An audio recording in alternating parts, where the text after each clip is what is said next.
This is the second chapter, second section of your unit second, the voyage of Marco Polo. ये chapter हमने start कर दिया था, आज थोड़ा पढ़ चुके थे, इससे आगे का आज पढ़ते हैं।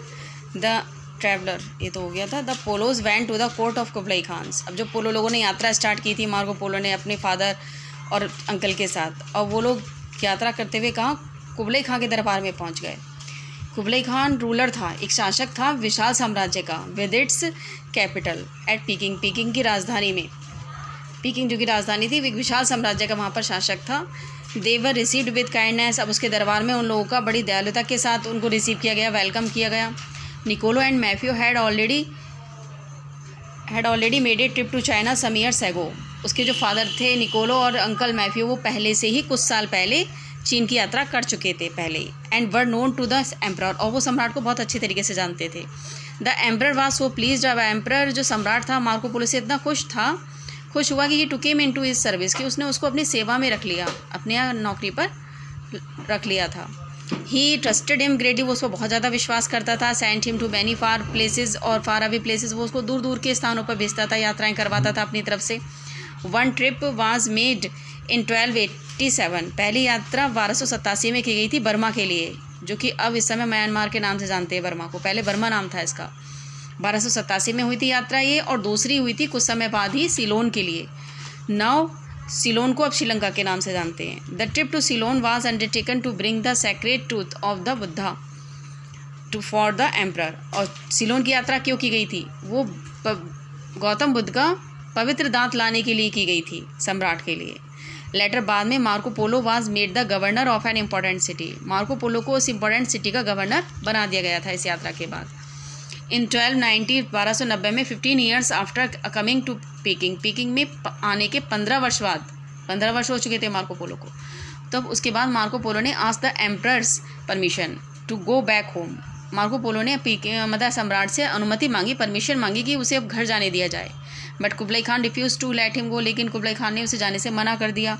ए lucky chance however helped him, खैर एक लकी चांस ने उसकी हेल्प की, एक मौका मिला उसे। The marriage of a princess of Kublai Khan's family, Kublai Khan के परिवार की राजकुमारी का विवाह had been arrange with Argun, Argun के से अरेंज हुआ था, आर्गुन नामक एक राजकुमार से। ये वायसराय था पर्सिया का। The princess was to be sent to Persia with the Persian nobles. अब राजकुमारी को पर्सियन सरदारों के साथ पर्सिया भेजा जाना था। Seeing the dangerous on the route, अब मार्ग के खतरों को देखकर they wanted to take some trusted and experience travellers. वो पर्सियन जो सरदार थे वो अपने साथ कुछ विश्वसनीय और अनुभवी यात्रियों को ले जाना चाहते थे अपने साथ गाइड के रूप में। So they requested Kublai Khan to allow the Polos to go with them. इसलिए उन्होंने कुबलाई खान से रिक्वेस्ट की कि जो पोलो लोग हैं उनको उनके साथ जाने की अनुमति दी जाए। कुबलाई खान एग्रीड, तैयार हो गया। बट ही मेड प्रॉमिस, लेकिन उसने मार्को से वादा करवा लिया, प्रॉमिस करवा लिया that he would come back to him after the journey, कि वो जर्नी के बाद उसके पास वापस आएगा। The party decided to travel by sea. अब जो दल टीम तैयार हुई जाने के लिए, उन्होंने समुद्री मार्ग से जाने का निर्णय किया। But troubles began soon after the voyage started, लेकिन जैसे समुद्री यात्रा शुरू हुई परेशानियाँ भी आनी शुरू हो गई। The wind carried the ship to Indo China, पहले तो हवा उन्हें इंडो चाइना ले गई, फिर उसके बाद सुमात्रा उनके जहाज को। दे वर डिलेड देयर फॉर मैनी, वो कई महीनों तक वहाँ रुके रहे। आफ्टर ए मंथ सेलिंग, फिर एक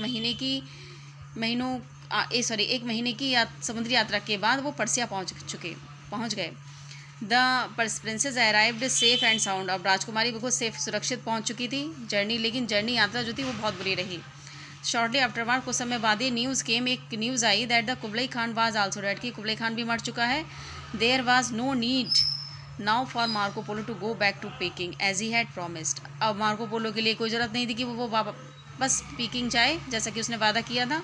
ही his father and uncle had grown up very rich, वह उसके पिता और अंकल अब बहुत रिच हो चुके थे। दे रिटर्न टू वेनिस, वो वेनिस लौट गए, जहाँ वे 1295 में पहुँचे। They had been away on their journey for 24 years, वो अपनी यात्रा पर 24 साल तक रहे थे, 24 साल में पूरी की थी। द लैड ऑफ 17 वर्ष का लड़का, हु हैड लेफ्ट, जिसने 1271 में अपना घर छोड़ा था, वाज 41, अब 41 का हो चुका था जब वह लौटा। इस चैप्टर को यहीं तक पढ़ते हैं, आगे का कल पढ़ेंगे।